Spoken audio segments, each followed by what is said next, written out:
ሰላም መርሃባ እንደምንቆያችሁ የዩቲዩብ ቻናል ቤተሰቦች የዕለቱን 3 መረጃዎች ይዤ ቀርቤያለሁ። ሀገራዊና ዓለም አቀፋዊ መረጃዎች ሲለቀቁ በቶሎ ወደ እናንተ እንዲደርስ ሰብስክራይብ፣ ላይክ እና ኮሜንት በማድረግ እንዲሁም መልእክት እንዲደርሳችሁ የደውል ምልክቷን በመጫን ፈጣንና አስተማማኝ መረጃ ያገኙ። አብራችሁን ቆዩ። ትግራይ ክልል ወቅታዊ ውጥረት የጊዜያዊ አስተዳደሩ ማለትም በአቶ ጌታቸው ረዳ የሚመራው ቡድንና በዶክተር ደብረጽዮን ገብረ ሚካኤል የሚመራው ቡድን መካከል ከዕለት ወደ ዕለት እየተባባሰ የመጣው ውጥረት ወደ እርምጃና ወዳልተገቡ ሁኔታዎች እየሄደ መሆኑን አስተውለናል።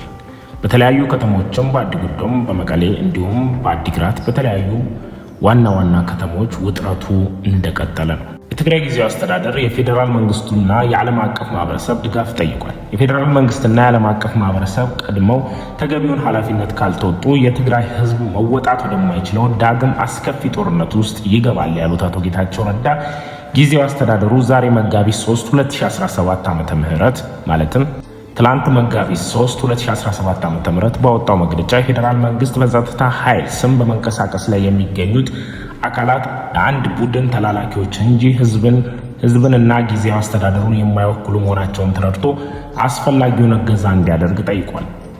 ጊዜያዊ አስተዳደሩ የዓለም አቀፍ ማህበረሰብና ለፌዴራል መንግስቱ ባስተላለፈው ግልጽ መልእክት ቡድኑና አሽከሮቹ ወንጀሎቻቸውን ለመደበቅ ሲሉ የፕሪቶሪያ የሰላም ስምምነትን ሲያፈርሱ በዝምታ ማየት ትቶ አስፈላጊ ጫና ማድረግ አለበት ብለዋል።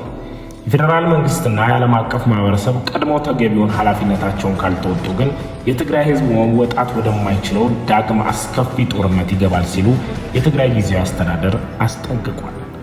በሌላ በኩልም ሰዎቹ እብደት ላይ ናቸው ያሉት አቶ ጌታቸው ረዳ ከግብፅ ጋር እንደሚነጋገሩ የነገረኝ ጀነራልም አለ ሲሉ ተደምጠዋል።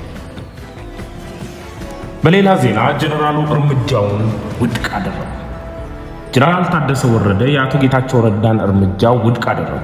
የትግራይ ክልል ጊዜያዊ አስተዳደር ፕሬዝዳንት አቶ ጌታቸው ረዳ ትላንት 3 የኤፍ ጀነራሎች ላይ የጊዜያዊ እገዳ መጣላቸው ይታወቃል። በዚህ መሰረት ሜጀር ጀነራል ዮሐንስ ወልደ ጊዮርጊስ፣ ሜጀር ጀነራል ማሾ በየነና ብርጋዴር ጀነራል ምግበ ኃይለ የታገዱ መሆኑን የሚገልጽ ደብዳቤ መጻፋቸው ይታወቃል።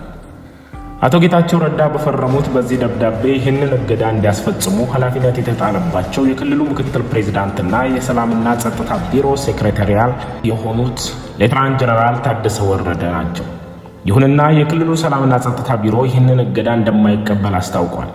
ቢሮው ባወጣው መግለጫ አቶ ጌታቸው ረዳ በ3ቱ ጀነራሎች ላይ የጻፉት እግድ አይተናል ካለ በኋላ ይህ እርምጃ በክልሉ ውስጥ እየተከናወኑ ያሉት ችግሮች ለመፍታት የሚደረግ ጥረት አካል መሆኑን እንደሚረዳ ጠቅሶ ይሁንና እርምጃው የድርጅቱን አሰራር ያልተከተለ መሆኑን እንደማይቀበለው አስታውቋል።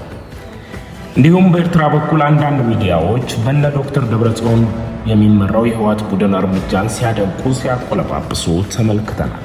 በሌላ ዜና እንዲሁም ዛሬ ከነጋ አሁን ቅርብ ሰዓት በወጣ መረጃ ህዝባዊ ወያኔ ሓርነት ትግራይ ማለትም በነ ዶክተር ደብረጽዮን ገብረ ሚካኤል የሚመራው ቡድን መግለጫ አውጥቷል። ሰራዊታችንን በመበተን የትግራይ ህዝብን ለከፋ አደጋ ማጋለጥ አይቻልም ያለው መግለጫው የትግራይ ሰራዊት የመከተ ትግሉ የሰላም ጫፍ ሆኖ የትግራይ ህዝብን ከጠቅላላ ጄኖሳይድ ለማዳን በከፈለው መስዋዕትነት ለዘላለም የማይረሳ ወርቃማ ታሪክ ያስመዘገበ ህዝባዊ ሰራዊት ነው። ሰራዊታችን ለህዝቡ የከፈለው እጅግ ከባድ መስዋዕትነት በቃላት መግለጽ አይቻልም። ይሁን እንጂ ሰራዊታችን ከባድ መስዋዕትነት ከፍሎ በፈጠረው እድል ወደ ፕሪቶሪያ የሰላም ስምምነት መግባታችን ማንሳት ይቻላል። በመሆኑም ይህንን የመከታ ትግላችንን የሰላ ጫፍ ኃይል የሆነውን ኃይል ሳይዙ የሚረጋገጥ የህዝባችን ደህንነትና ሰላም እንደዚሁም ብሔራዊ ጥቅም ሊኖር አይችልም። በድምር ሰራዊታችን ትላንትም ሆነ ዛሬ የትግራይ ህዝብ ሰላም፣ ህልውናና ደህንነት ዋስ ነው። ይሁን እንጂ ልክ ህወሓትን ከውስጥም ከውጭም ለማፍረስ ሲደረግ እንደነበረው እንቅስቃሴ ሰራዊታችንም ተሰላችቶና ተስፋ ቆርጦ እንዲበተን ከውስጥና ከውጭ የተቀናጀ ሴራ ሲሰራ ቆይቷል። አሁንም ቀጥሏል። ይህንን ሴራ በሚገባ የተገነዘበው የትግራይ ሰራዊት ደግሞ የትግራይ ህዝብን ብሔራዊ ጥቅም አጥብቆ በመያዝና ሁሉም አይነት ፈተናዎችን በመቋቋም ትግራይ ውስጥ ያጋጠመው ፖለቲካዊ ችግሮች በህገ መንግስታዊ ስርዓቱና በፕሪቶሪያው ስምምነት መሰረት ብሔራዊ አንድነትን በሚያጠናክር አግባብ እንዲፈቱ በትጋት እየታገለ ቆይቷል። ሰራዊቱ የተሰዉ ጓዶቹ አደራ በመጠበቅ ያጋጠሙትን ሁሉም አይነት ሴራዎች በሆደ ሰፊነትና በትዕግስት እየታገለ ቢሆንም ስሙን በማጥላላትና ጥላሸት በመቀባት ከህዝቡ እንዲነጠልና እንዲበተን ያልተፈነቀለ ድንጋይ የለም። ድርጅታችን ሰራዊቱን ህዝቡ የተወሰኑ የትግራይ ጊዜያዊ አስተዳደር አመራሮች ከተልዕኳቸው ወጥተው የውጭ ኃይሎች መሳሪያ በመሆን የትግራይ ህዝብን ብሔራዊ ጥቅም አሳልፎ እየሰጡ ነው።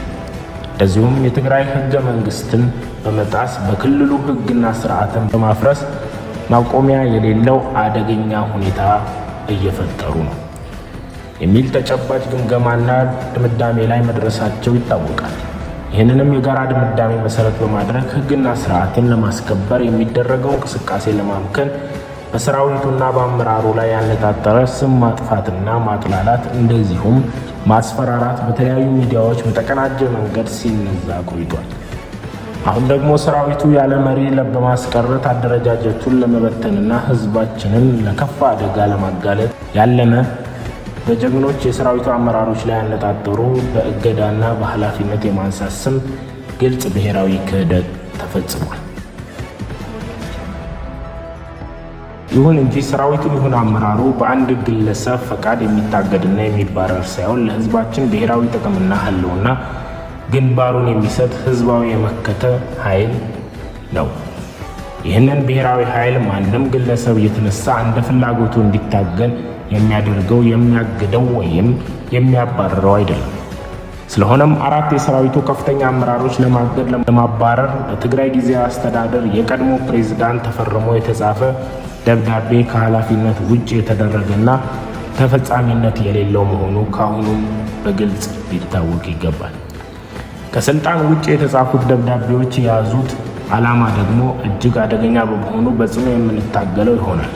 ክልላዊ፣ አገራዊና ቀጠናዊ ሁኔታዎች እጅግ በተወሳሰቡበት በአሁኑ ወቅት ኃላፊነት በጎደለው መንገድ ሰራዊቱን ያለ አመራር በማስቀረት ህዝባችንን ለከፋ የህልውና አደጋ ለማጋለጥ ያለመ ሆን ተብሎ የተፈጸመ አደገኛ ስራ መሆኑ ህዝቡና ሰራዊቱ ሊገነዘበው ይገባል።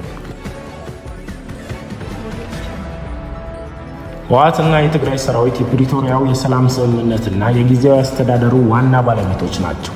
ትግራይ ውስጥ የተጀመረው ህግና ስርዓት የማስከበር ስራ ደግሞ ጊዜያዊ አስተዳደሩና የፕሪቶሪያ ሰላም ስምምነት ፕሪቶሪያ የሰላም ስምምነት የሚያፈርስ ሳይሆን የተጀመረውን የሰላም ስምምነት ትግበራ ይበልጥ የሚያጠናክር፣ የትግራይ ህገ መንግስታዊ ስርዓት የሚያስከብር፣ የህግ የበላይነትን ተጠያቂነት የሚያረጋግጥ፣ በትግራይ ዘላቂ ሰላምና ጸጥታ የሚያሰፍንና ብሔራዊ ጥቅሞቻችን ለማስጠበቅ የሚያስችል ነው።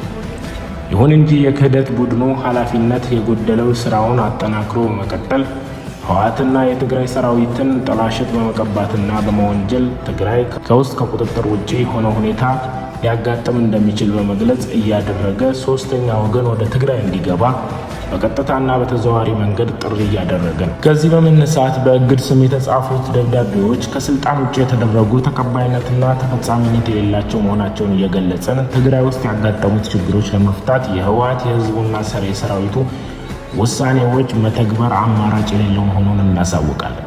በተጨማሪም ትግራይ ውስጥ በጸጥታ ኃይሉ የተጀመረው ህገ መንግስትና የህግ የበላይነት የማስከበር ስራ የፕሪቶሪያው የሰላም ስምምነት የሚያከብር እንጂ የሚያፈርስ እንዳይሆን እናረጋግጣል። ሰራዊታችንና አመራሩ እንደዚሁም ህወሓት የፕሪቶሪያው የሰላም ስምምነት እውን እንዲሆን ከባድ መስዋዕትነት የከፈሉና በአሁኑ ወቅትም ለተግባራዊነቱ በጽናት እየሰሩ ያሉ ጽኑ የሰላም ኃይሎች ናቸው።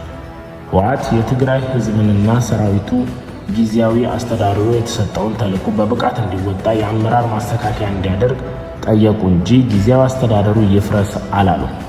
ስለሆነም የክህደት ቡድኑ በቀጥታና በተዘዋዋሪ ሶስተኛ ወገን ትግራይ ውስጥ እጁን እንዲያስገባ የሚያደርገው ጥሪ ግልጽ ብሔራዊ ክህደት ነው።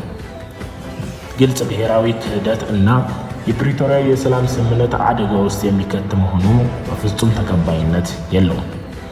ስለሆነም የኢትዮጵያ መንግስት የዓለም አቀፍ ማህበረሰብ የፕሪቶሪያ ሰላም ስምምነት በሙሉነትና በፍጥነት በመተግበር ወደ ዘላቂ ሰላምና መልሶ ማቋቋም በሚወስድ መንገድ አዎንታዊ ድርሻቸውን እንዲወጡ ጥሪያችንን እያቀረብን በመላው ህዝባችን ትግራይ ውስጥ ህገ መንግስታዊ ስራን ለማስከበር፣ ተጠያቂነት ለማረጋገጥ፣ ሰላምና ጸጥታ ለማስፈን በሚደረጉ ስራዎች እንደተለመደው ወሳኙን ድርሻ እንዲጫወት እናስታውሳለን። ክብርና ሞገስ ለተሰዉ ሰማዕታት። ህዝባዊ ወያኔ ሓርነት ትግራይ ህወሓት።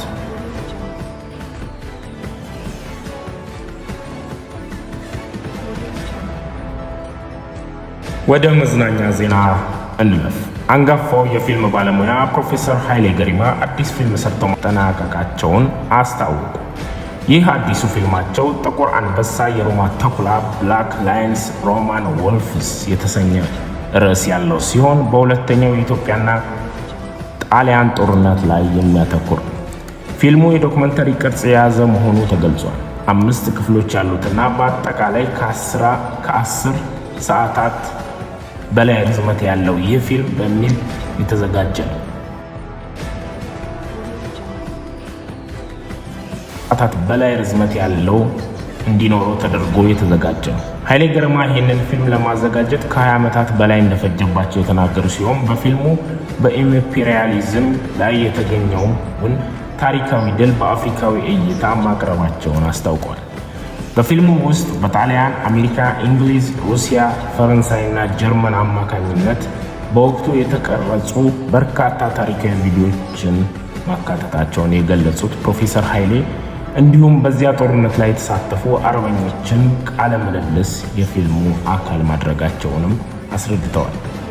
ከ20 ዓመታት በላይ የፈጀው ይህ ፊልም ቢጠናቀቅም ለእይታ ለማቅረብ የሚያስፈልጉ ወጪዎችን ለመሸፈን የሚያስችል የትብብር ጥሪ አቅርበዋል። የ71 ዓመቱ ፕሮፌሰር ኃይሌ በዋሽንግተን ዲሲ በሚገኝ ሃዋርድ ዩኒቨርሲቲ የፊልም ፕሮፌሰር ሲሆኑ ከዚህ ቀደም በሰሯቸው ፊልሞች ከፍተኛ እውቅናና ሽልማትን ያገኙ ናቸው። በዚህ ፊልም ላይ አርቲስት አስቻለው ፈጠነ የማጀቢያ ሙዚቃውን እንደሰራው ለመረዳት ተችሏል። የአድዋን ጦርነት ድል በስፋት የሚያሳየው ይህንን ፊልም ለእይታ ለማቅረብ እንዲቻል የትብብር ጥሪ የቀረበው ፖዘቲቭ ፕሮዳክሽን በተሰኘው ድረገጽ አማካኝነት ሲሆን የሚያስፈልገውም $80,000 መሆኑን ከድረገጹ ላይ ተመልክተናል።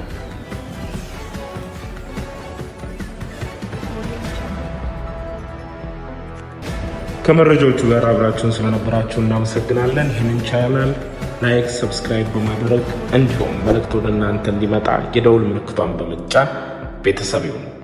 መልካም